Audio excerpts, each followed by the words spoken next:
I will talk about how can you fix this problem or know how you can do that on your Clash Royale app. So all you have to do, so you just click here on settings, click on it here. When you just click here on settings, so then it's going to show for you list like this here. Then you go down, just keep going down, then you click here on apps. Then you come to apps list here, and here you're looking for Clash Royale app, or just click on search. Then here add Clash Ro add here Clash Royale app. It's going to show for you like this here. So it's going to show for you like this. Click on it. Then it's going to take you to this list. Click on for stop. So then you click here on OK. Then you go down, just click here on storage.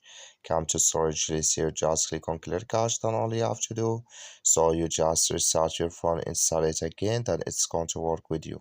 That's all you have to do. Thank you for watching. Don't forget to support us by liking, subscribe.